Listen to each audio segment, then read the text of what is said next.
O Isaac estava me perguntando no começo o que é que nós estamos estudando mesmo. Eu gostaria de te lembrar que estamos estudando a satanologia.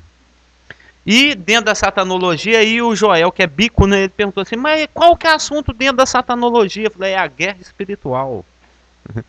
Aí o Geraldo, que é mais bico ainda, perguntou assim, mas e dentro da guerra espiritual, qual que é o assunto? Eu falei, é a armadura, você mesmo, E esse Geraldo que aqui me fala.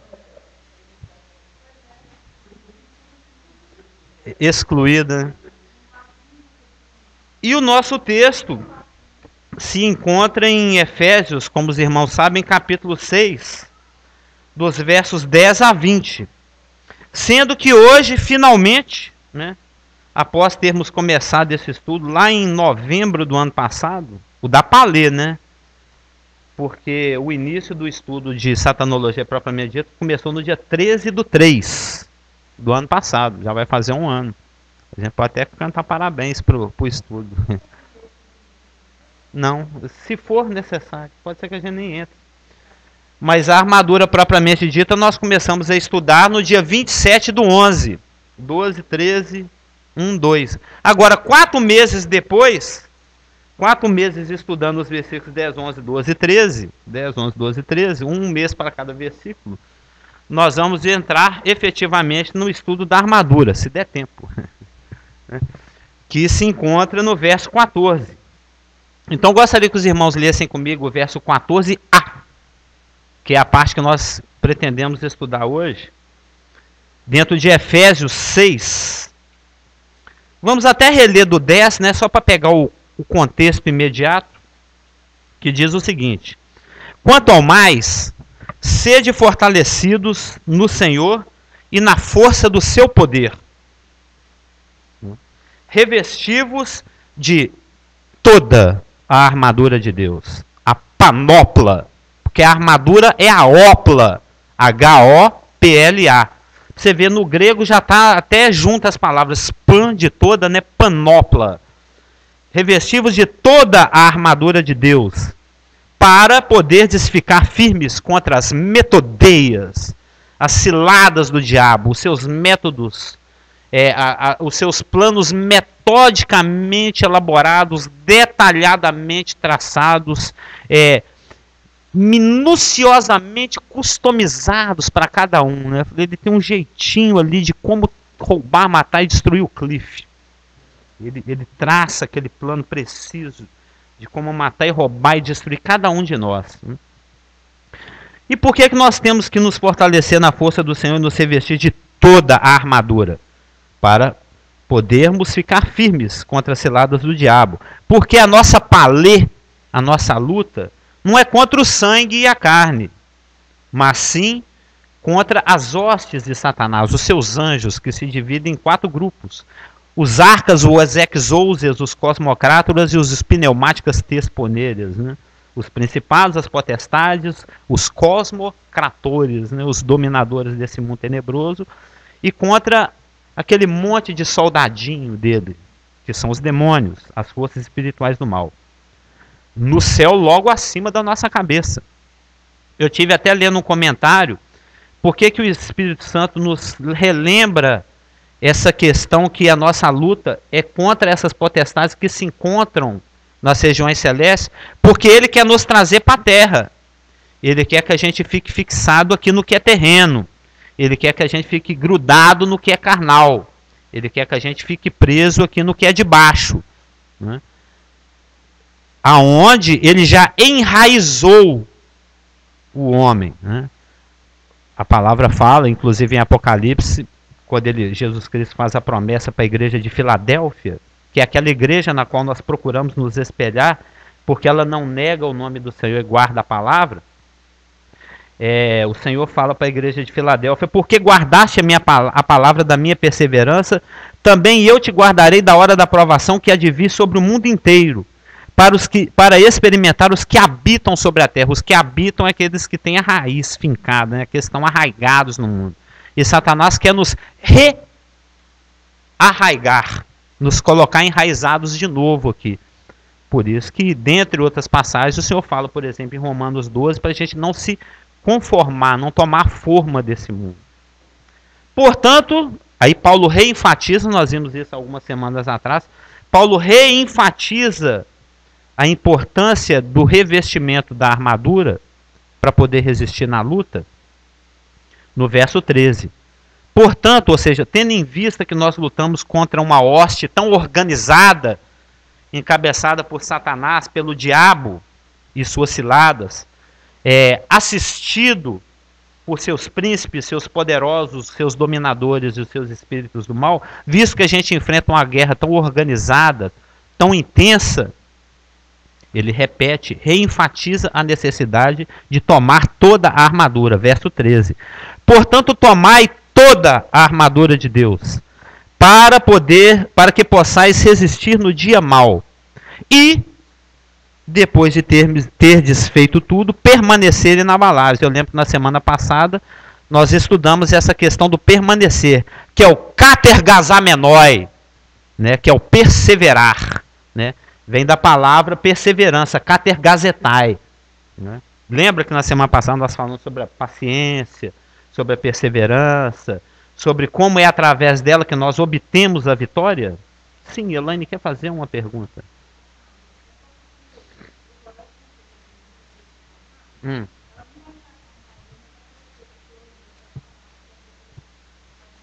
A pergunta do Joel.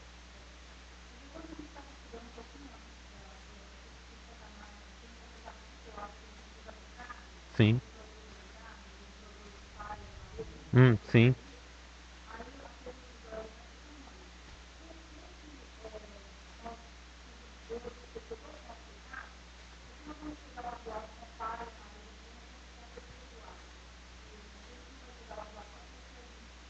Sim.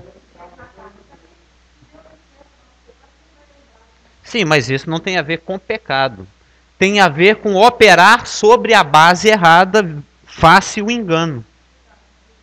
Né? É que a Elaine está perguntando a questão de madeira, palha e feno. Se Deus já se esqueceu, é porque não fica gravado, né?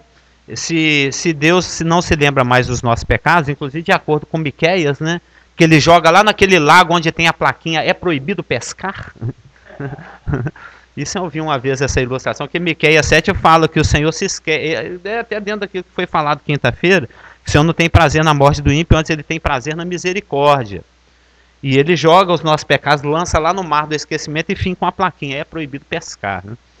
E Satanás faz com que nós mesmos pesquemos nesse mar, né? E operemos sobre base errada. O Geraldo, que não é pastor, quer fazer uma pergunta. Comentário. Alá Carlos Augusto.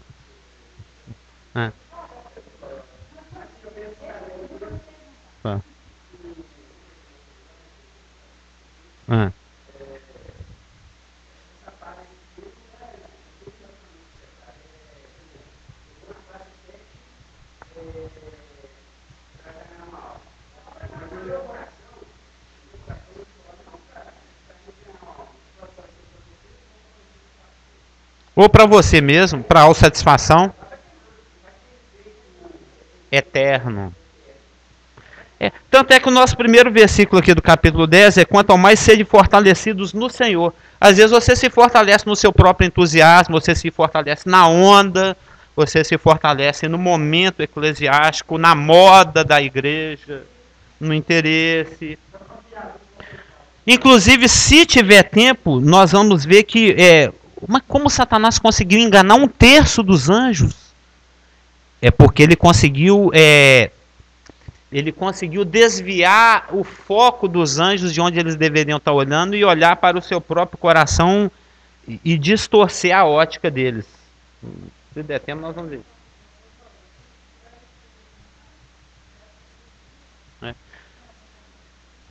Inclusive, houve uma época em que nós estudamos o Bimar, né? Acho que, se não me engano, nós estávamos lá no Flávio dos Santos. Acho que ele era muito pequenininho, por isso que ele não lembra. Ou às vezes ele estava na classe ao lado, né? Então agora finalmente chegamos na armadura propriamente dita, que se encontra dos versículos 14 a 18, e que nós vamos gastar aqui uns 3 meses, ou no mínimo, estudando. Então no verso 6, 14a, diz o seguinte: estai pois, ou seja, mediante tudo isso que já foi falado antes, que a gente enfrenta ciladas, que a gente enfrenta um mundo organizado, que nós estamos envolvidos numa palê, né? 6,14 diz o seguinte: estai, pois, firmes, cingindo-vos com a verdade. Esse é o nosso assunto. Esse é o nosso assunto. Cingindo-vos com a verdade. Antes de entrarmos na parte, né, porque Paulo agora vai usar uma metáfora. Paulo agora vai usar uma analogia. Né? Paulo agora vai fazer uma comparação.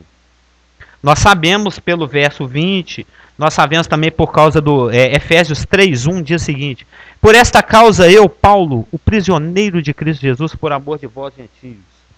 A gente sabe, por exemplo, em Efésios 4:1, rogo-vos, pois eu, o prisioneiro no Senhor. A gente sabe, por exemplo, através de Efésios 6:20, ou seja, em 3 lugares de Efésios ele declara que é prisioneiro. No 6:20, pelo qual sou embaixador em elos de ferro, em cadeias. Então nós sabemos que Paulo, assim como João, que a gente estudou quinta-feira passada, ele estava preso porque ele era crente. Né? Satanás, lembra que nós falamos que João, o apóstolo, lá escrevendo a carta de Apocalipse, ouvi o Senhor ditando a carta de Apocalipse para ele, né? As coisas que viste, que são e que hão de ser. Ele estava prisioneiro por amor ao Evangelho. Eu, João, companheiro vosso, por causa do testemunho. Né? Então, porque Paulo insistia em ser crente, insistia em pregar o Evangelho, ainda que isso fosse contra a lei, né? Ainda que isso fosse... O imperador não queria que isso acontecesse, mas ele fazia assim mesmo. Então ele estava preso. Ele era um embaixador em cadeias. E nós sabemos que ele estava preso a elos de ferro, a soldados romanos. Né? Ele apelou a César ele foi, né? Com o direito que ele tinha de cidadão romano. Então ele aguardava o julgamento. Provavelmente, eu tive lendo comentários, ele estava naquela casa alugada dele, que Atos aqui, no finalzinho de Atos, fala que ele alugou uma casa, e nessa casa ele ficava divulgando o Evangelho. Ele escreveu várias cartas, a carta aos Efésios, a carta aos Filipenses, a carta de Filemon, e lá ele era assessorado, ele estava preso a soldados. E ele, olhando para esse soldado, todo uniformizado, todo vestido com a sua indumentária, né, com a sua veste de soldado, o Espírito Santo deu ideia para ele, né? Ele teve essa inspiração. Muito provavelmente foi pelo fato dele estar acorrentado a soldados romanos, é que ele teve a inspiração para essa analogia. E por que ele usou essa analogia? Porque quando você abre Efésios 2:12, por exemplo, Efésios 2:12, Paulo escrevendo para os Efésios, que eram os crentes que moravam na cidade de Éfeso, né? Que era uma cidade de praia, era uma cidade portuária, né? Lá no finzinho da Bíblia de muitos aí, é só você olhar lá no mapinha, né? Era uma igreja muito próspera, era uma igreja muito doutrinada, era uma igreja onde Paulo ficou 3 anos e meio ensinando. Ele abriu um IBPG, ele abriu um IBPG lá, deu um cursinho de 3 anos e meio. Então eram crentes muito firmes, eram crentes muito estabelecidos na palavra. Mas quando ele chegou lá, eles eram gentios. Eles adoravam Afrodite, eles adoravam Júpiter, eles eram pagãos. Eles seguiam a mentalidade macedônica, a mentalidade greco-romana, né? Aquele padrão satânico e organizado de ensinar. Então ele fala o seguinte, versos 11 e 12 de Efésios 2. Portanto, lembrai-vos de que outrora, antes, vós, gentios na carne, chamados incircuncisão, por aqueles que se intitulam circuncisos na carne por mãos humanas, ou seja, pelos judeus, né? O judeu olha para o incircunciso e fala assim, vós, incircuncisos, alheios a Deus e às alianças, Deus é nosso, Deus se revelou a nós, vocês são gentios malditos e sem Deus. E a palavra fala que estáveis sem Deus no mundo, né? Naquele tempo, outrora, quando éreis gentios, agora somos igreja, né? A gente já estudou isso. Se não estudou, deveria ter estudado sobre o judeu, gentio e igreja. Naquele tempo, estáveis, sem Cristo, separados da comunidade de Israel. E aqui é o que eu estou querendo. E estranhos às alianças da promessa, não tendo esperança e sem Deus no mundo. Então, as escrituras eram uma coisa particular dos judeus. A revelação foi dada para os judeus. A Bíblia, praticamente toda, 99,89% dela foi escrita por judeus. Exceto, talvez, com certeza, Lucas e Atos foi escrito por Lucas, um gentio, e alguma outra carta aí anônima que não tem quem escreveu, como por exemplo Hebreus.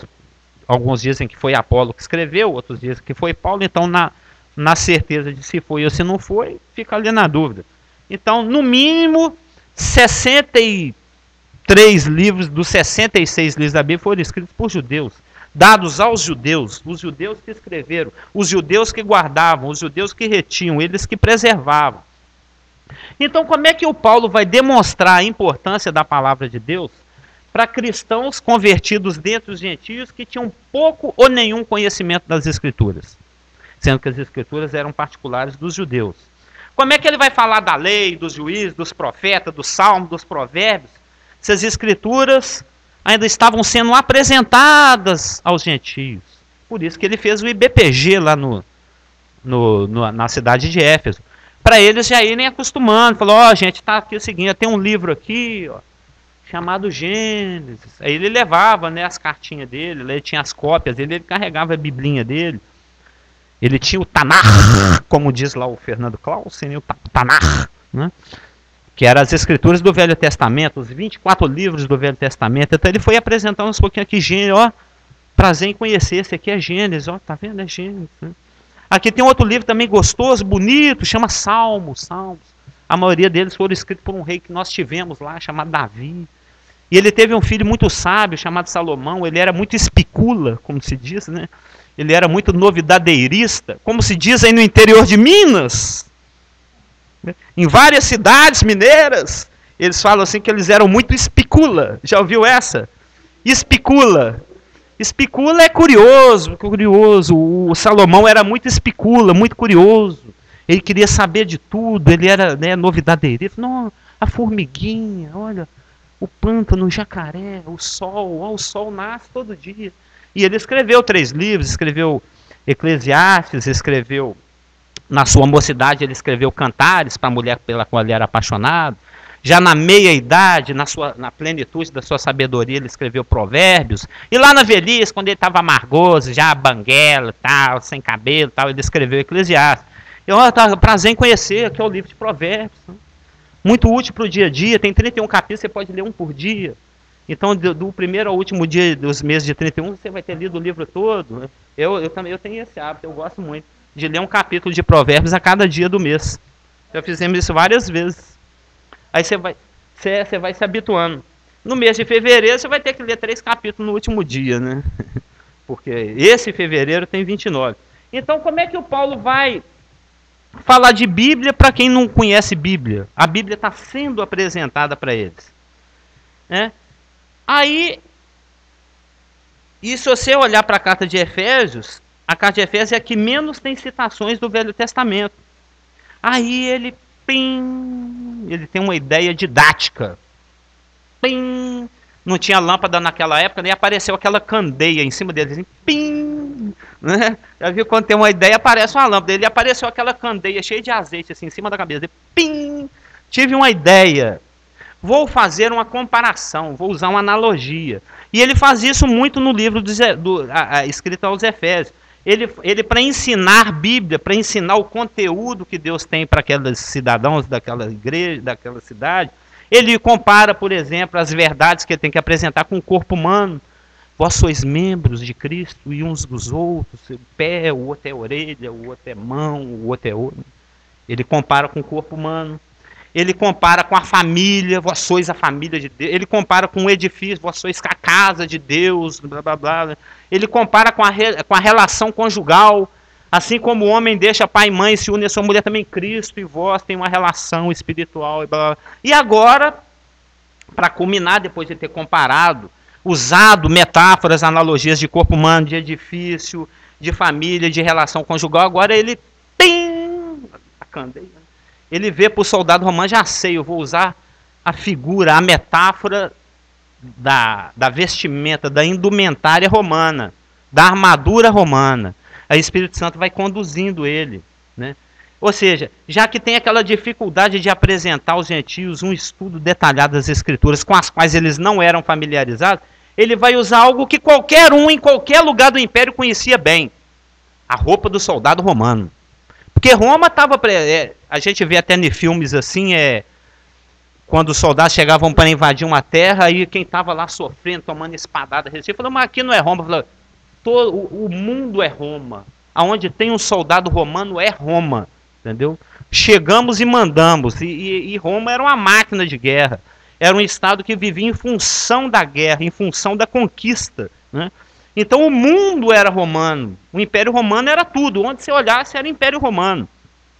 O mundo conhecido inteirinho daquela época era um Império Romano.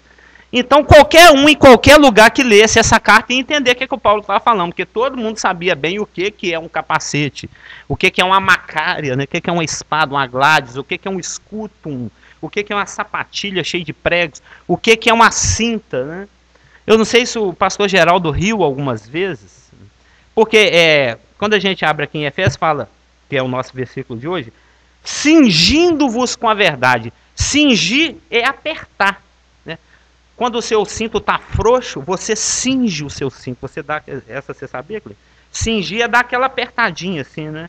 Você está emagrecendo, aí tá na terceira casa, você dá aquela cingida. Você puxa ali pro quarto buraquinho, o quinto, né? Eu estou ficando magro. Parei de comer arroz, estou emagrecendo.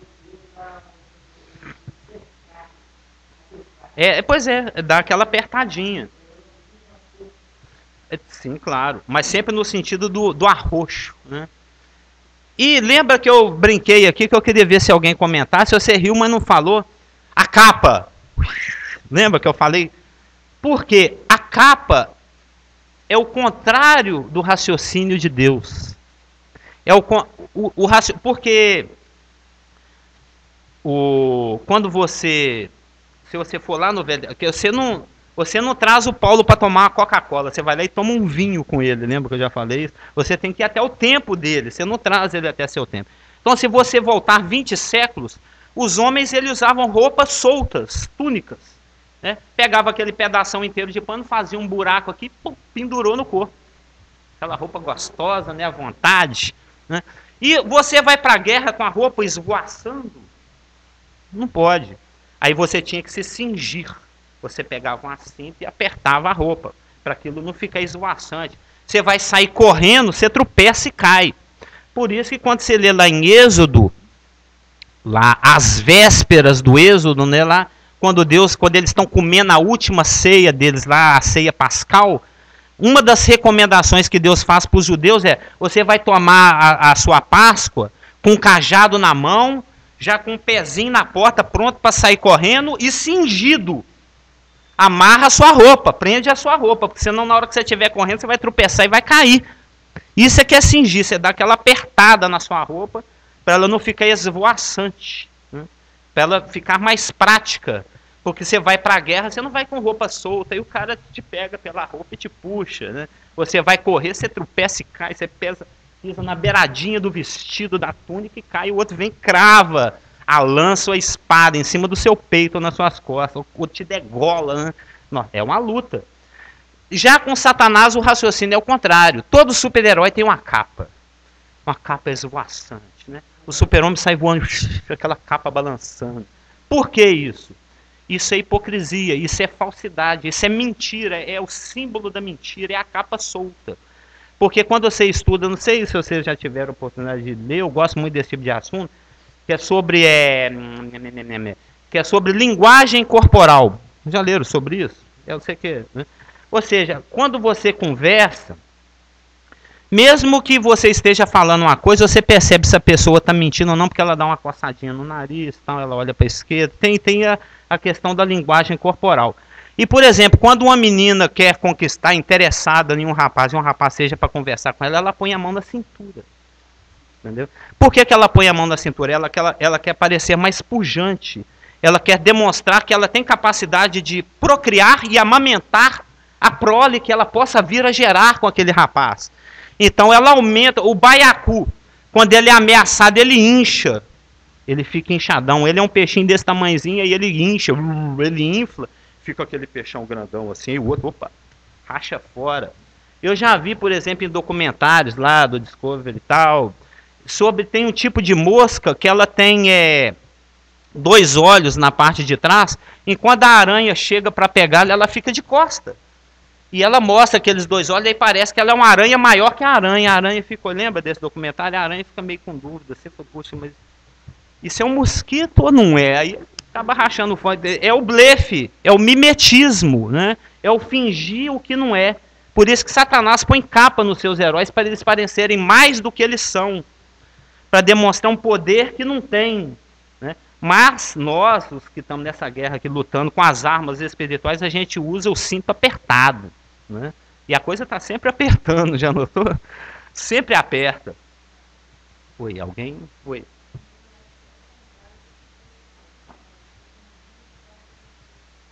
Ele quer que você fique à vontade. Mas Deus fala, não, que você tem que estar atento, com o cinto preso, preparado para a guerra, sem dar bobeira, não cochilante. Né?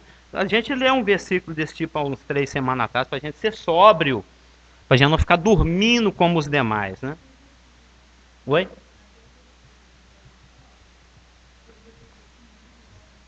Sim, não gosto de entendimento. Exatamente. Cercando o entendimento da palavra de Deus. Exatamente. Que é colocando o capacete, que nós vamos ver o porquê.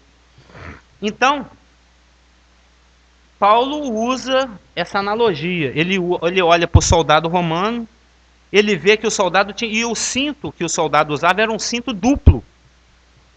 Ele era colocado aqui, dava uma volta para depois prender. Ele dava 2 voltas na cintura, que é para ficar bem preso mesmo. Era um cinto duplo. E é interessante porque o testemunho de 2 é verdadeiro, né? Porque o cinto tem a ver com a verdade. A analogia é bem interessantezinha, a gente vai ver os detalhes. Então, o cinto duplo, só assim, já um en passant de todos os versículos de 14 a 18, né? Os 7 componentes da armadura, né? Que é a verdade, a justiça, a paz, a confiança em Deus, a fé, o escutum e a oração. Resumidamente diz o seguinte: 1. O cinto duplo, que atua, e esse cinto que representa a verdade, que por analogia é uma metáfora da verdade, era o que sustentava tudo, era o que dava firmeza. A couraça da justiça se apoiava e era presa nela, a espada ficava presa também nesse cinto. Então, assim como a verdade é que dá sustentação e base a toda o caráter cristão que o Senhor reproduz em nós, que o Espírito Santo reproduz em nós, assim como a verdade é a base de tudo, e nós vamos ver mais detalhadamente a verdade. Esse cinto romano era que sustentava e dava base e firmeza para todos os outros componentes da armadura, senão ficava frouxo, ficava solto. Né? Então o cinto duplo, que tudo sustenta, é a verdade no íntimo. Só um resumo antes da gente entrar nos detalhes. Né? É uma metáfora da verdade no íntimo. A couraça metálica que protege o coração e os órgãos vitais, nós vamos estudar o que é coração na palavra, o que é rim, o que é fígado. Cada órgão tem um significado espiritual também. E por que a couraça protege o rim, o fígado, o coração? Que é aquele lugar que se enfiar a faca ali, já era, né? Sangra até morrer. Simboliza a justiça que é praticada nos atos diários. A couraça da justiça. O sapato antiderrapante do soldado, né? Ele é uma metáfora da prontidão que deriva das boas novas de paz. Estava perguntando o que é a preparação. É muito mal traduzido, a preparação. Não. o que é traduzido ali por preparação, significa a prontidão derivada. Ou seja, tendo em vista que você já tem paz com Deus e paz de Deus, aí você se prontifica. Eis-me aqui, Senhor. Entendeu? É a prontidão que deriva da paz que já foi implantada. Bom dia. A paz com Deus e a paz de Deus. O grande escutum, né, que era o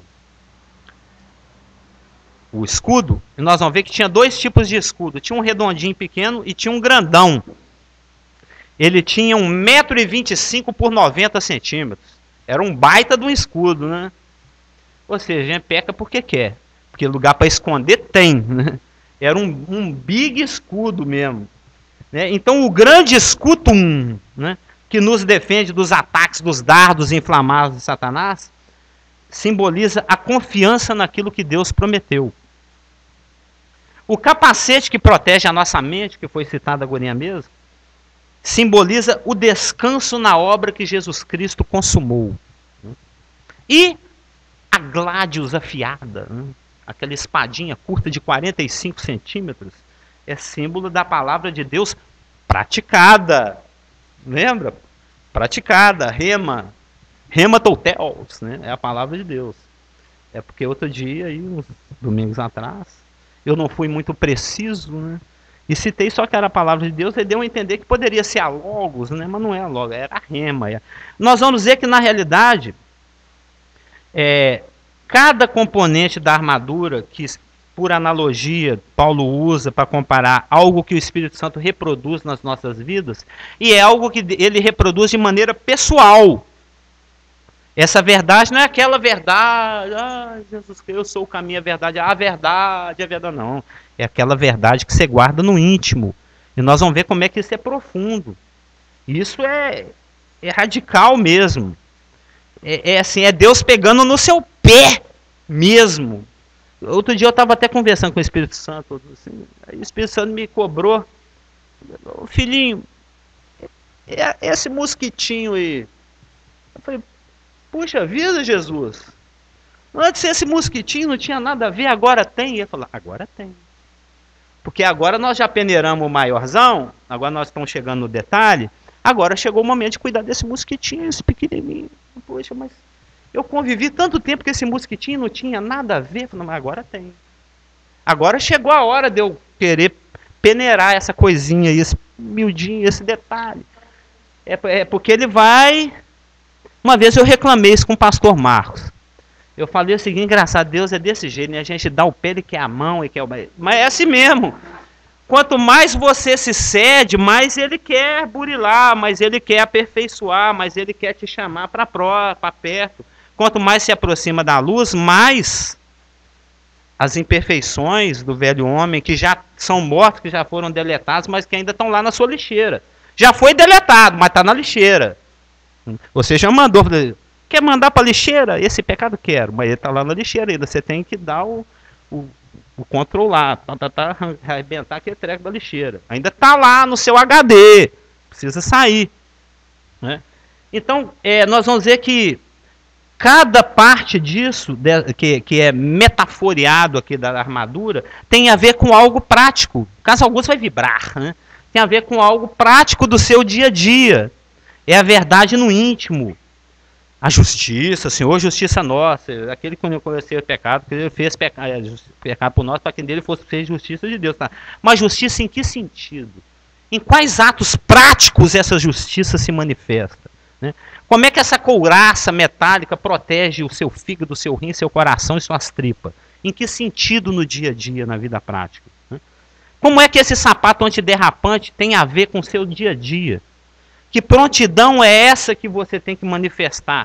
O que é isso que o Espírito Santo revela, coloca como parte do seu caráter agora? Entendeu? Como é que eu realmente me defendo dos ataques de Satanás usando esse escudo de 1,25 m por 90 centímetros e que pesa de 5,5 kg a 6,5 kg? Como é que eu carrego isso no meu dia a dia? Né? Como é que eu protejo a minha mente? Ela já adiantou ali, cercando, né? Cingindo o entendimento. Descansando na obra consumada. É aquilo que o pastor prega todo domingo. Satanás vai remexer no lixo do seu passado para trazer acusação, mas a minha mente está protegida pelo capacete. Não. Cristo consumou uma obra que me garante que é daqui para frente. Naquela lagoa não se pesca mais. Ali tem uma plaquinha de é proibido pescar. E sem contar que ainda temos a afiada Gladius, né? Aquela curta espada de 45 centímetros para a gente entrar lá e sair rasgando os demônios e avançando contra o reino de Satanás. Então, através de uma ordem imperativa, que foi reafirmada, né, foi dada no versículo 11 e reafirmada no versículo 13, Paulo aponta para a necessidade do cristão se revestir de toda a armadura. E por que é necessário revestir de toda a armadura? Porque somente quando você está revestido de toda a armadura é que você é capaz de discernir as metodeias, as astutas ciladas do diabo. Né? O cristão revestido, agora nós estamos falando especificamente do cingido com a verdade, né? Com a verdade arrochada em você, próxima, bem juntinha, né? Tão juntinha que está dentro do coração, nós vamos ver. O cristão revestido, cingido, ele não é enganado. Quando você estuda os vários versículos de Judas, de Mateus, de Pedro, que fala a respeito daqueles que Satanás utiliza como instrumento, né, dos falsos mestres, porque Pedro adverte, assim como houve falsos profetas na Israel, dentro da igreja também vai ter falso mestre. Gente que parece que é, mas não é.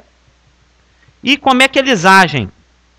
Quando você abre lá em 2 Pedro 2,1, diz que os agentes de Satanás, os seus falsos mestres, eles agem dissimuladamente. Eles agem por debaixo do pano. Eles agem escondidinho. Você não percebe que eles estão agindo, mas eles estão agindo. Né? Eles agem de forma dissimulada, é a palavra que está lá. E quando você abre em João 8,44, esse eu quero ler, nós vamos ficar um domingo nele. 1 Pedro 2,1.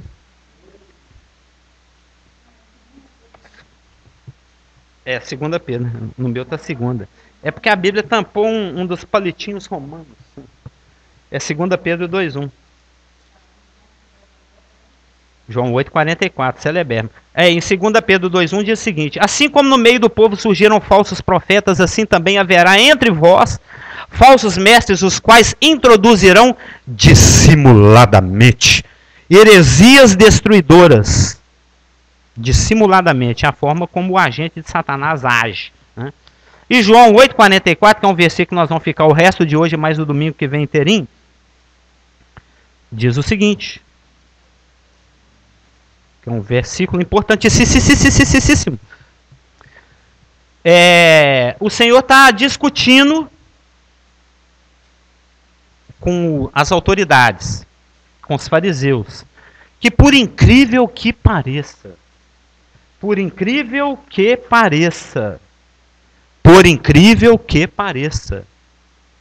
só antes de ler o João 8, que é o contexto aqui, né, o fundo, o que estava dentro do coração desse pessoal com quem Jesus está discutindo, diz o seguinte em João 12, 42 e 43, diz o seguinte: contudo, João 12, antes de chegar em João 8, hein?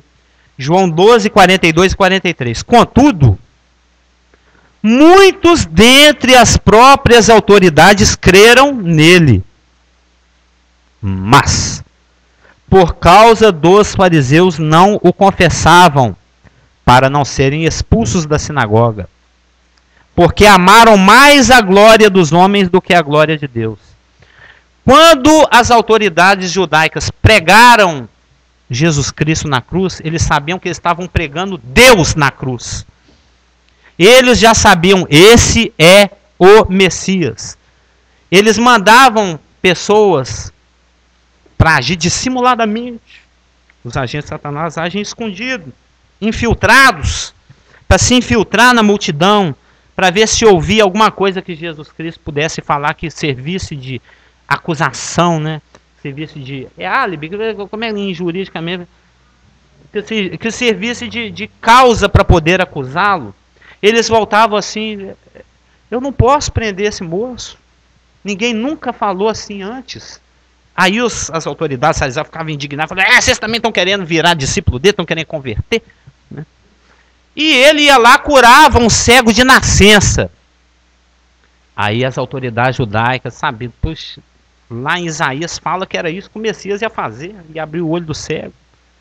E esse Deus encarnado aqui está fazendo isso, mas eu não gosto desse cara, ele não guarda o sábado, ele não lava a mão, ele não cumpre a minha tradição. Eu odeio esse Deus encarnado, eu vou pregá-lo na cruz. Eles sabiam que ele era o Messias. Eles já tinham crido nele, já tinham conhecimento do fato que aquele era o próprio Messias enviado por Deus, que aquele era Emanuel, Deus conosco. Mas mesmo assim, religiosamente, eles lutavam contra ele e debatiam com ele e discutiam o que ele falava.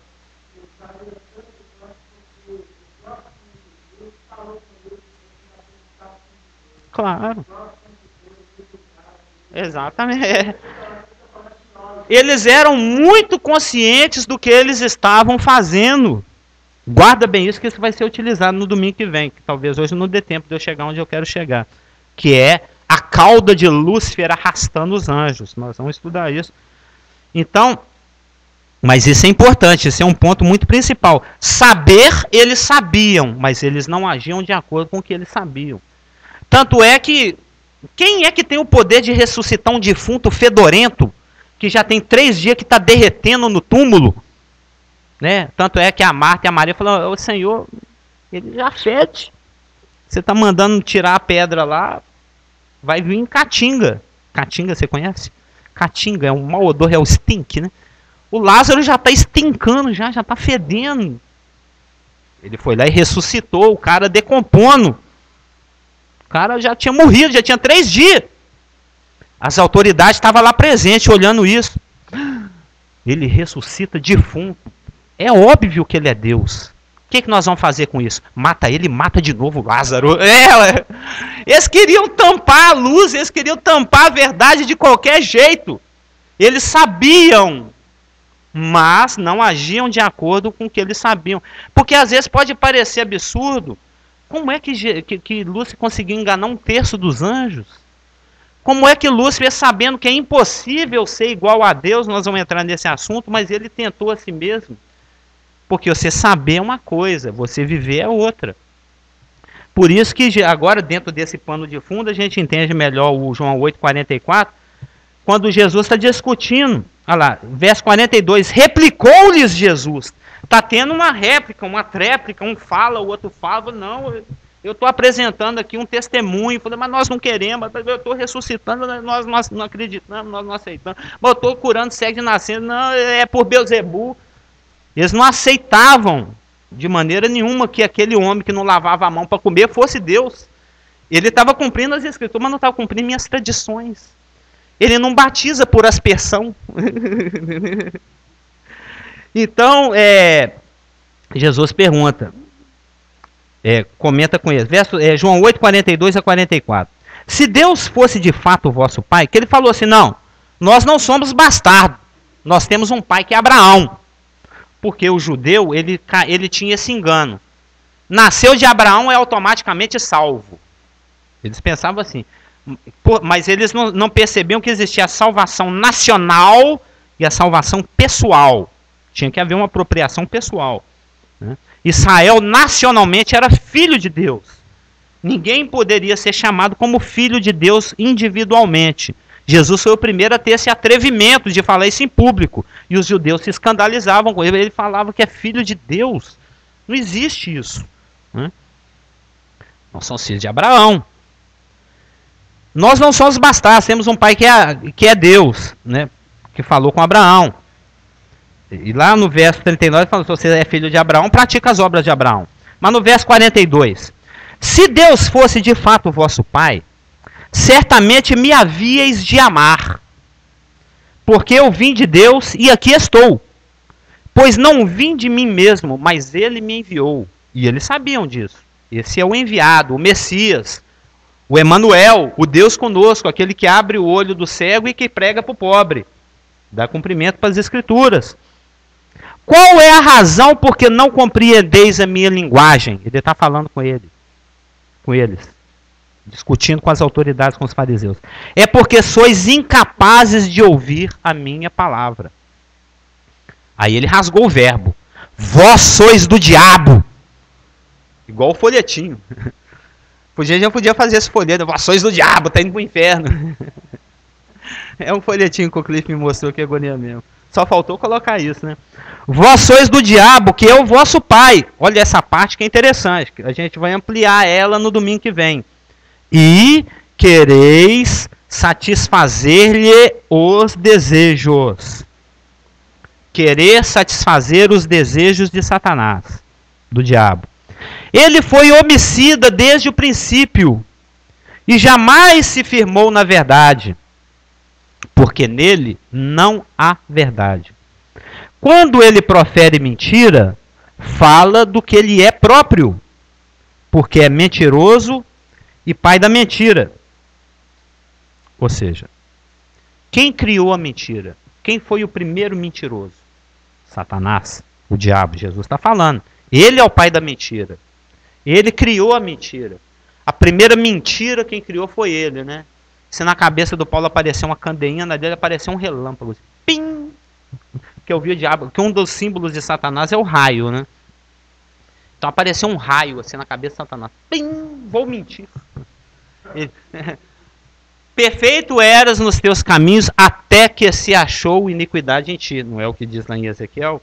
Então, a matéria-prima de Satanás é a mentira.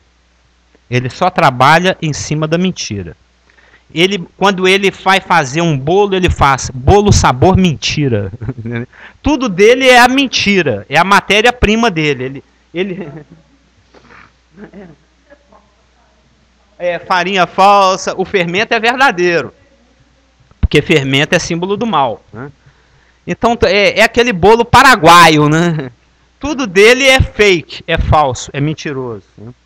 Por isso que a descrição da metáfora da armadura se inicia pela verdade, porque assim como a verdade é a base, é a sustentação de tudo aquilo que caracteriza o cristão, o caráter do cristão, que dá sustentação à armadura, ela se confronta, ela é diametral, ela bate de frente com a mentira, que é a base, que é a matéria-prima de Satanás, que dá sustentação a tudo que ele faz, a tudo que ele crê, a tudo que ele prega, a tudo que ele divulga, a tudo que ele institui. Tanto é que quando você chega em Apocalipse 21:8, fala que a mentira é que é a base e a sustentação da covardia, da incredulidade, da abominação, do ódio, o homicida, da impureza, da feitiçaria, da idolatria.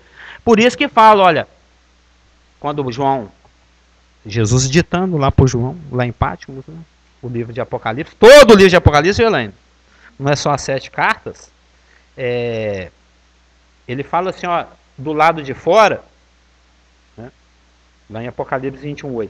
Quanto, porém, aos covardes, aos incrédulos, aos abomináveis, aos assassinos, aos impuros, aos feiticeiros, aos idólatras, e a todos os mentirosos, a parte que lhes cabe será no lago que arde com fogo e enxofre, e a saber, a segunda morte. Ou seja, a mentira é algo no mesmo nível, tem o mesmo peso que um homicídio, que uma feitiçaria, que uma idolatria. Na realidade, é a mentira, é o engano que dá base para todas essas coisas acontecerem. Porque uma pessoa que está enganada, ela pratica idolatria, ela adora outro que não seja Deus. Mas alguém vestido da armadura, nascido de novo, não, eu vou prostrar no pé da Aparecida? De maneira nenhuma, eu sei que isso é mentira, que isso é engano. Então é a base, ele começa a descrição da armadura pela verdade. Porque assim como a mentira é que dá base e sustentação a toda forma de engano, é a verdade que vai dar sustentação a tudo aquilo que o Espírito Santo quer reproduzir em nós e através de nós, a partir daquilo que Cristo é, a verdade. Não é? Oi? Apocalipse 21:8.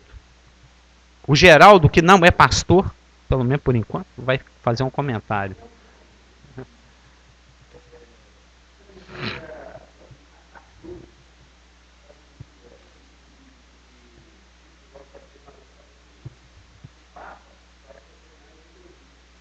Com certeza. Ó. O Hitler só matou 50 milhões, o Papa está matando 1 bilhão. Pois é, eu até ontem conversando com o Clésio, ele me ligou faltando 4 minutos para começar o evangelismo. Eu falei, Clésio, a gente pode conversar rapidamente aqui, mas eu tenho. É porque eu mandei uns PDF para ele, algumas coisas a respeito desse assunto. E eu não falei nada que ele já não soubesse, exceto um detalhe, que eu também me surpreendeu, dentro de um comentário que eu baixei lá na internet. Quando você, dentro dessa sua pergunta, é a resposta, o homicida. Pode.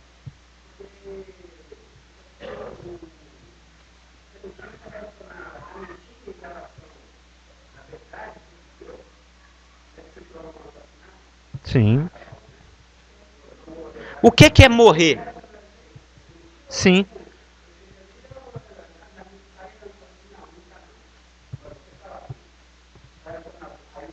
Também. Todas as formas. Tanto é que o versículo ele é integral. Não é lá a covardia, a incredulidade, a abominação, o homicídio. É, todas as. Não é, faltou a palavra, que em todas as suas variações, né, vamos dizer assim. Por exemplo, quando você lê aqui em João 8,44, nós estamos nele, ele foi homicida desde o princípio.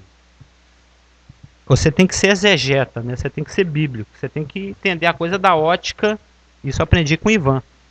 Você tem que olhar a coisa do ponto de vista do que a palavra fala. O que é morte? É separação. Então, quando a gente lê, ele foi homicida desde o princípio, você pensa em morte física. Quando fala homicídio, a primeira coisa que você pensa é morte física. Inclui morte física, mas não necessariamente morte física. Morte nada mais é do que separação. Então, quando alguém morre, ele está separado de Deus. Isso inclui a morte física. Quando Satanás enganou os anjos, ele fez aquele comércio lá no primeiro céu, e conseguiu arrastar com a sua cauda 1/3 dos anjos, ele afastou 1/3 dos anjos da presença de Deus.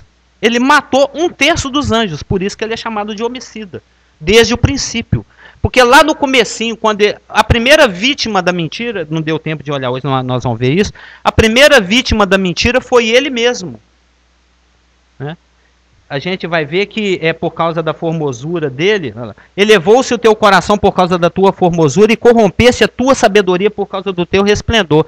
Saber que era impossível ser igual a Deus, ele sabia, mas ele tentou. Porque a sabedoria dele, ele era o sinete da perfeição, pleno de sabedoria, ele estava mais do que cansado de saber, como diz aqui no Salmo 89:6, diz o seguinte: quem no céu se pode igualar ao Senhor? Quem entre os filhos dos poderosos pode ser semelhante ao Senhor? Mas ele tentou, falou, serei semelhante ao Altíssimo. É impossível. Nunca que a criatura vai se tornar semelhante ou igual ao Criador. Mas ele, corrompido na sua sabedoria por causa da sua formosura, assim como os fariseus sabiam que aquele era o Messias enviado por Deus, mesmo assim o mataram, assim como os anjos sabiam que era inútil esse esforço de Satanás, mas mesmo assim eles o seguiram, e ele tentou, porque ele estava com a sua ele estava com seu entendimento corrompido. Ele foi a primeira vítima da sua mentira. Então, o homicida é aquele não somente que mata fisicamente, como é aquele que te separa de Deus em qualquer sentido. Seja crente, seja incrédulo.